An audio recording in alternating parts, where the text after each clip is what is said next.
Welcome to another In Wheel Time podcast.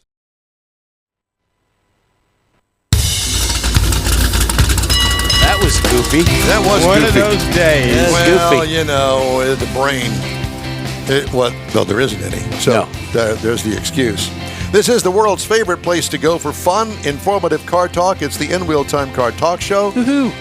Just ahead, the Johnny Carson of car talk, Jack Nerad. All right. Later, Jeff has the racing calendar. Mars has This Week in Auto History, and we'll get you caught up on the stories making headlines this week. Howdy, along with Mike out of This World Mars. We always need more Jeff Zekin. Our chief engineer, David Ainsley, is not with us today. But he's back in country. He's back in country, and he is moving the radio station this morning, so he's a little bit busy, I think. Lift with your knees. Yeah, always. I'm Don Armstrong. Glad you could join us today. By the way, Mr. Mars, while we have the opportunity, why don't you introduce that He's lovely... on the phone with Jack. Oh, he is? Yeah. Oh, he's Why on the don't we phone. introduce? Well, you introduce yourself. Well, Paige, it's great to have you with us. Pull that closer to This is Mars' granddaughter. Yeah. Thank you for coming today. Of course. I was excited to come today, actually. Were you? You're the only one. Yeah, that's it. No, I've seen y'all show a few times, but I've never actually got the full experience of it. Yeah. Do you like the palatial studios that we have here? It's real nice in here. Yeah, is it? Would you like to run the board? She's real nice. Oh, Yeah. She's real Who's going polite. to run the board? Yeah, well, we took your place as far as the introduction is concerned. So it's Paige down there at the end, and she's sitting in today, observing. And this is her introduction into broadcasting, Sure. both radio, television, communications, media in general. You taking any? She's a senior. Where are you a senior? Nederland High School. Nederland High School. Nederland High School. Is it a big school, a big class? Oh, yeah, I'd say so. A couple hundred kids, more? Yeah, like 300, close Okay. to 400 maybe. That's All right. good. It's closer to 500 Is in her it? class. Yeah. Yeah. Okay. Well, that's good. So it's good size. And she knows them all. Do you know the football players? Not personally. I No. know a few, but Yeah. So what do you do in your spare time? What do you got? Any hobbies that you like cars? Do you have a car? I do have a car. Oh. Nissan Versa Note. Oh, that's good. cool, yeah. That's a good starter Little car. hatchback. Mhm. Yeah. Well, my daughter, Katie, when she turned 16, I bought her a Ford Focus. And Katie is now 31, and she still has the car. Oh, wow. Yeah. And she says, Dad, it's not worth anything. I got 186,000 miles on it, Right. and it's been beat up pretty bad, but still runs and drives. So the goal is to bring the car. She lives in Denver, so we're going to bring the car back here. So when she comes to visit, she'll have a car to drive. Her car. Cool. Oh, nice. Yeah. Well, it's kind of ragged out, but that's okay. No, But it has It was patina. hers, and she did all that. Yeah. Oh, listen, every fender on it's been mashed throughout the years. And there's probably, car now weighs probably twice as much as it originally did because of the Bondo that's on it. Do you have to pay extra street tax for that? Yeah, probably. Weighs more? Yeah, a lot more. Jack here yet? Welcome. sir. Welcome, Paige. Thank you. Is he there? As soon as he unmutes, he'll be here. Oh, yeah, okay. Well, let's go to Jack, shall we? Jack. Nerad. Look at you. Hey. Hey. Are you hearing me? We Oh, are. Yeah, radio is much better when you can hear people. isn't it? Yeah. What is that on your face, Jack? I'm not certain. I like it. yeah, I don't know. I like it, dude. It's that California look. You're looking great, man. Well, that's nice of you to lie like that. I probably will lose it soon, but You look like summer. you're gonna go hang 10 here this afternoon. There's some people who will, and some people in my family who can, but I'm not one of them. Oh, No. boogie board. Yeah, you didn't get into the surfing scene? I was a little late to that. Yeah. My middle daughter was on the surf team here in Manhattan Beach, so went to surf PE in her middle school. So, they had do you- PE with surfing. Do you live in Manhattan Beach? I do. Oh, very nice. I love that. Well, there you Yeah, have. I do too. Yeah, I could understand why.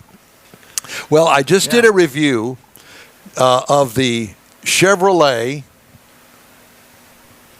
E. Blazer. Sounds like. Yeah, exactly. I had a little brain malfunction there. I've got a lot of it today because Jeff fed me one too many margaritas last night. And blame it on Jeff. Yeah, why not? Well, I got to blame it on somebody. There you go. So I'm going to blame it on Jeff. But at any rate, yes, I had the Chevy Blazer EV. Have you driven one of those? I have not. My partner on America on the Road, our radio show, has, but not I. Well, I will tell you, it's on the same platform as the Cadillac Lyric. And I'll tell you, Jack, I was really impressed. And that's me saying I'm impressed. Right. One We're with an talking- electric vehicle, but not only that, the guy's- a Chevrolet Blazer EV of all things. He had range anxiety reading it. I did.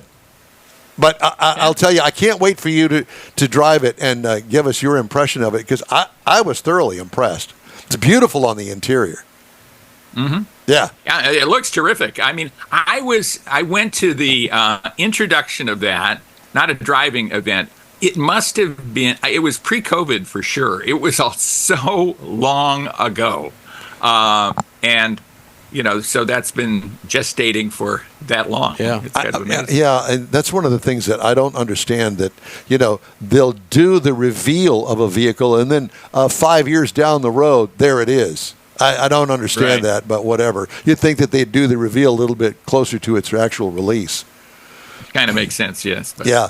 So who are we to say, right? Yeah, well, that's exactly right. We're only the media. We pretty much drive everything that is known to man that comes, especially out of Detroit. I wanted to ask you about your feelings about the state of the American car industry.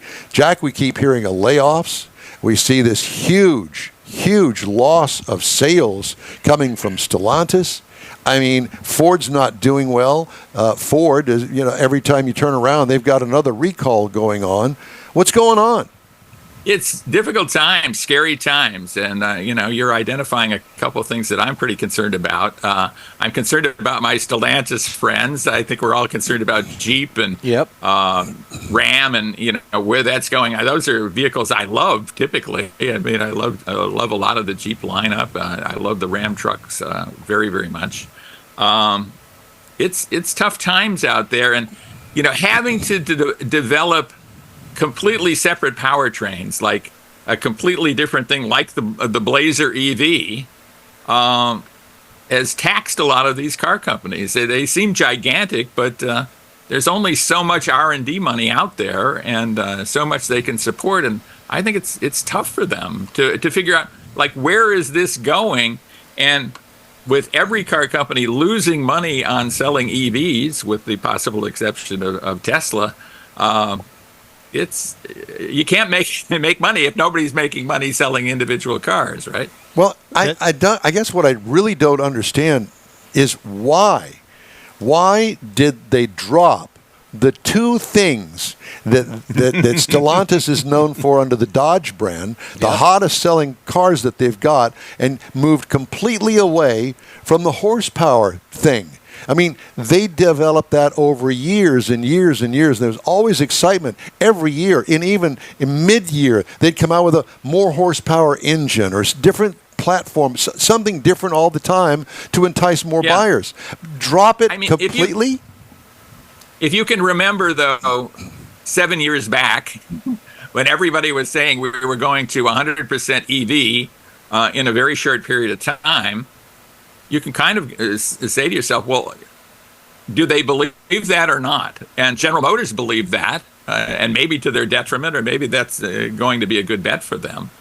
I think Stellantis was less keen on that idea, and maybe to some extent, but then they switched, kind of at the wrong time, right? I mean, they kind of went, okay, we're going to go really emphasize electric now, when it's getting pretty obvious that electric isn't going to be a majority of the market for years, maybe for a decade, maybe for 2 decades. It's hard to imagine that we're going to see 100% adoption of EVs, even in my lifetime, our lifetimes. Exactly, and I think that's part of their problem is they have to they still have to make cars that people want to buy, to Don's point.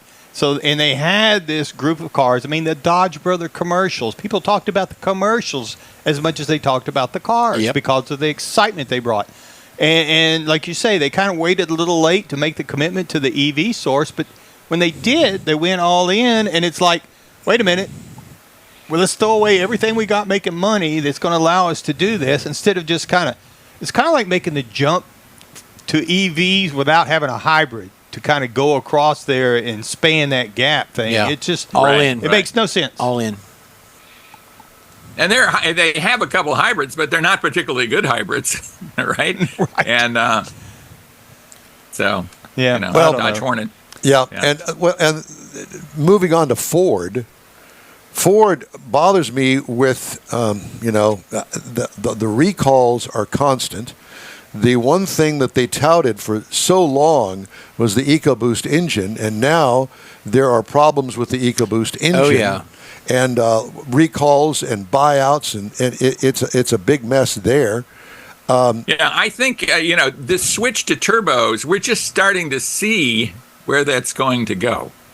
I think you guys know my brother is a certified mechanic who's operated his own shop for years and years and years.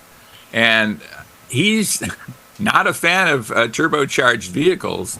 And to the extent of, recommending that I not look at a turbocharged vehicle from a really popular brand that's known for longevity, just because over time, and I think you guys know too, that the Nerad family keeps their vehicles forever and ever and ever, because I'm a cheap son of a gun. That's just not a thing to do. I mean, the longevity of those vehicles and the complication of those vehicles, and yet everybody's going that way. And even out of Toyota, certainly noted for reliability. They have tons of turbos going into the market and tons of hybrids going into the market. And all of those are really complicated for the typical independent mechanic to fix. Well, we were speaking of Toyota last week about the 100,000 engines that they're going to have to replace because of debris left over from the milling process in making the engine. 100,000 of them. Oh my gosh!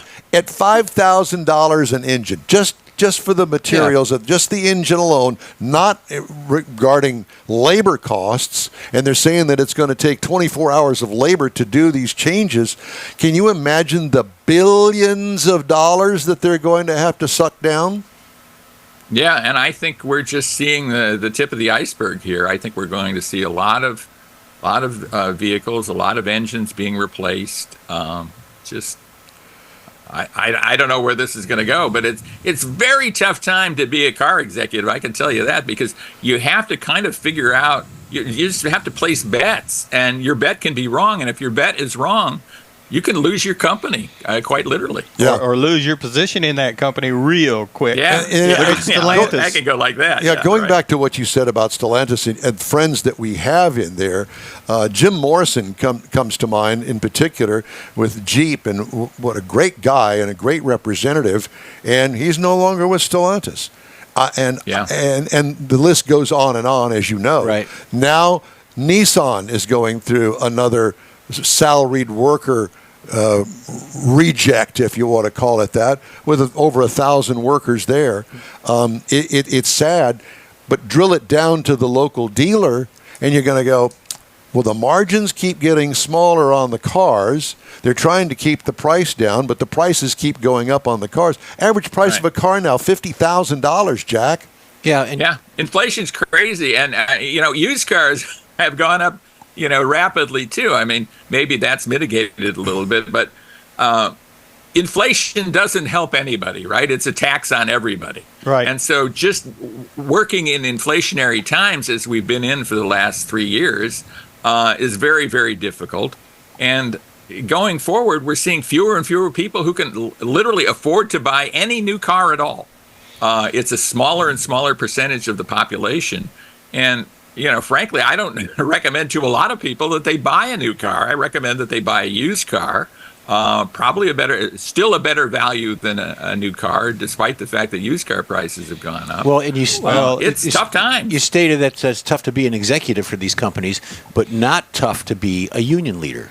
And that's the rub. That's another until all the story. jobs go away, right? Yeah. You know, it's great to get concessions and higher wages, but then if the work is that prompts the car company to either close a particular factory or farm that production out to, say, Mexico or Canada or somewhere else overseas, that wage gain isn't a great thing for the workers overall. What have you driven lately, Jack, as we close out this segment? What have you driven lately that really excites you?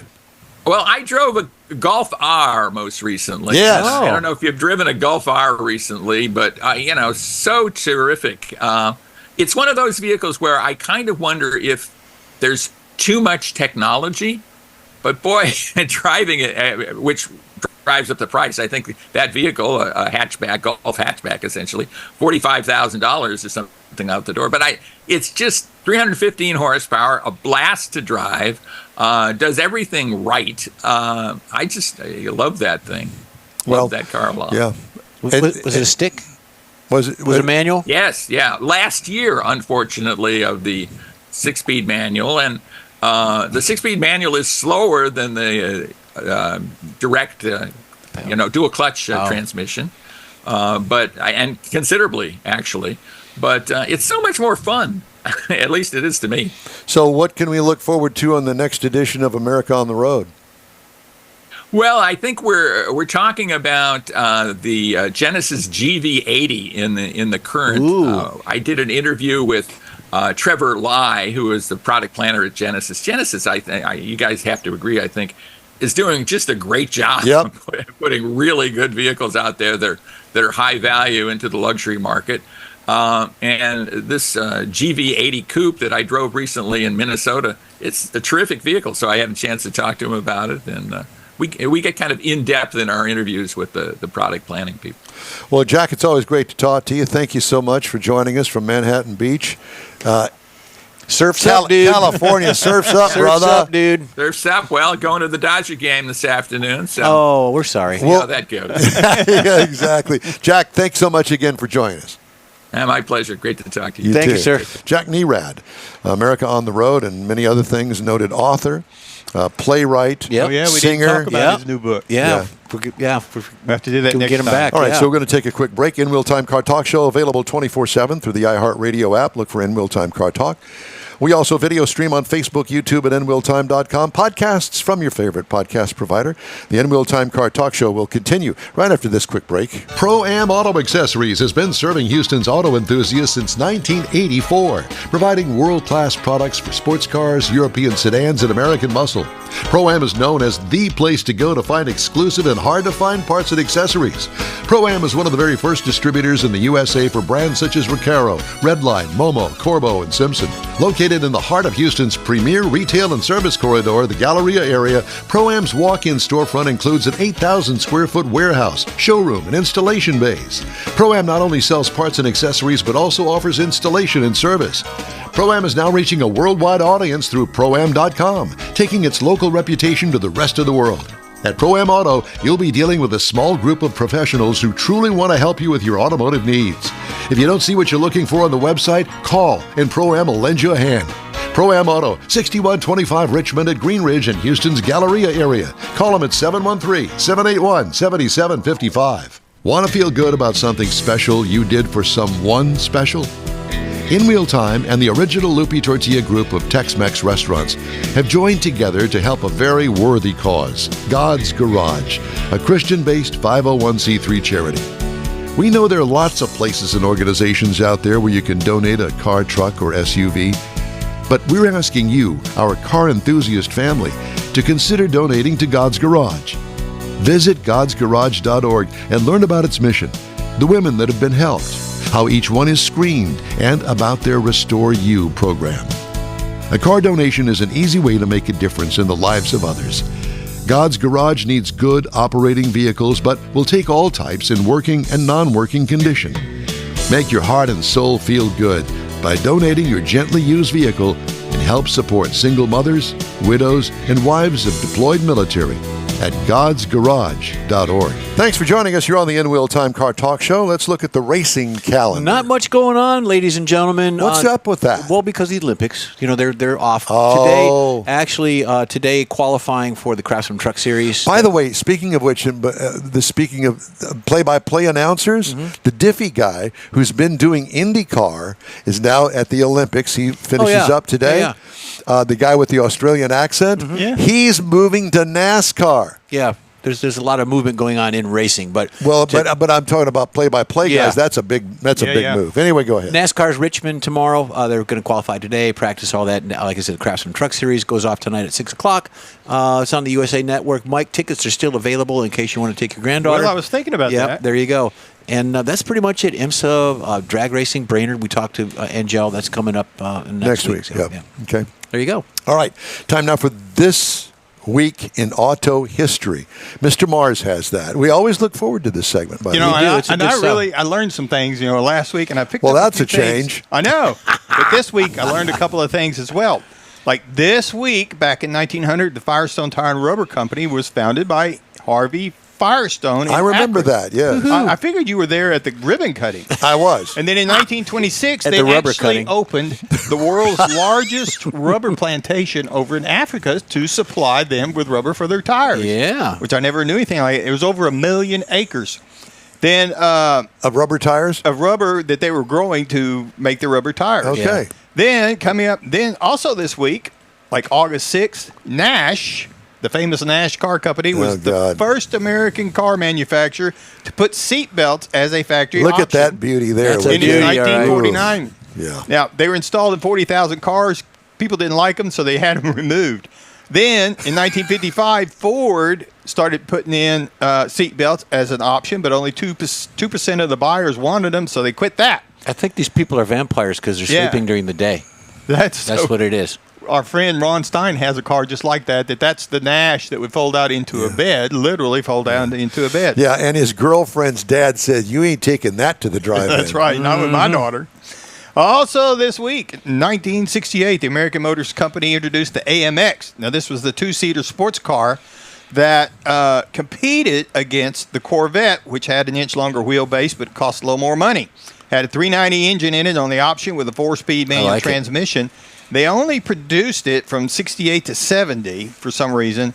And but it was a pretty hot little car, I and it remember. looked really and good. remember, it had no back seat. No, yeah, it was a backseat delete. Yep. And that's one of the things that they cut down on the weight on it. Also this week, August the 10th, the first generation of the GTO is credited with popularizing the muscle car. However, people look at it in 1964, 1965 model years, the GTO was an option package on the intermediate size Le Mans. It wasn't until 1966 that the GTO actually was produced as a standalone car, branded as such. And that year, 1966, was the most sales. They sold 96,946 of those cars. Oh, that wow. year. First year it was out. That would Mr. John DeLorean did that. Yes, he did. Yes, he did. He was told not to do it, and he did it anyway. Yep. And Don't do it. Yeah. Look what happened. So that was a touch couple it. of the things we found in This Week in Auto History that were interesting. That was cool. Oh, very good. Thank Yeah. you, sir. More on the bashing of Detroit. General Motors said Marissa West, who became the North American president in January, is leaving the automaker. Oh, no. So Marissa West, president North America, has decided to leave GM. This is the statement. After more than 20 years with the company, GM spokesperson Kevin Kelly said in a statement, she held numerous leadership roles in engineering, product, and sales in the U.S. and Canada. We are grateful for all of her contributions and wish her the best in her next chapter of life. GM said Duncan Aldred, Okay. Vice President of Global Buick GMC, will become Vice President of Commercial Growth Strategies.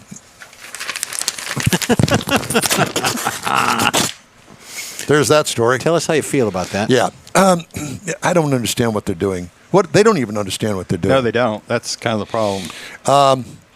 And Del Grande Dealer Group in California's Bay Area has agreed to pay $290,000 to settle an environmental protection case brought by the Santa Clara County District Attorney's Office. The civil complaint filed by the office in local Superior Court in June alleged the dealership improperly disposed of brake parts cleaner, automotive fluids, and circuit board parts.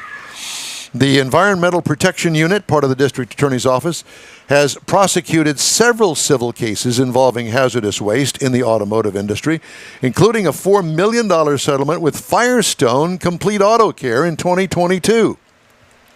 The office began unannounced inspections of Del Grande trash containers in 2021, rooting around in the garbage, discovering hazardous waste and customer records, dumpster diving. It said, at locations in Alameda, Solano, Contra Costa, and Monterey counties. The judge ordered Del Grande to pay $215,000 in civil penalties. The group also must pay about $50,000 to cover investigation costs and $25,000 to support training for California regulators. Del Grande declined to comment. Wow. Sounds like a Mexican dish. I'll have the Del Grande. It does, doesn't it? Yeah. A little Tex-Mex. Making me hungry. A Del Grande. With a margarita. A margarita, with some corn and flour tortillas. I like both. White corn tortillas. Oh, yeah, there you go. The white corn I like. I don't like the yellow corn. No, I don't either. Charo or dry. refried? Yeah. Charo, if I can get them. I know. Yeah. I'll have refrieds occasionally, but... Salt or no salt on the Rita? Oh, no. No salt. Makes my ankles swell. I just can't stand that. And this is a part of our cooking segment. That's later. We'll go into detail. Mike's going to make a cake. This story just really ticks me off. Oh, which one is that? We can see that. The Del Grande. No, the General Motors thing. The GM. Oh, she's left us. No, she hasn't. She got fired. You fired her. You put her in a position she couldn't handle for whatever reason, or she ticked somebody off, and out she goes after 20 years. She complained because you were selling the Ren Center or something. I know somebody that... Anyway, I don't even get into He knows a guy that knows a guy. I know a guy. Hey, we'd love to hear from you. Just shoot us an email. The address here is info@nwheeltime.com. Hate mail, whatever it is, send it. We like it. We'll read it on the air. Time now for a quick break. You're on the In-Wheel Time Car Talk Show, streaming and podcasting around the planet. Look for us from your favorite podcast provider. The original group of Lupe Tortilla restaurants will have you telling your family and friends just what the original recipe means when it comes to the best fajitas in Southeast Texas. Founder Stan Holt invites you to visit the first Lupe Tortilla near I-10 and Highway 6.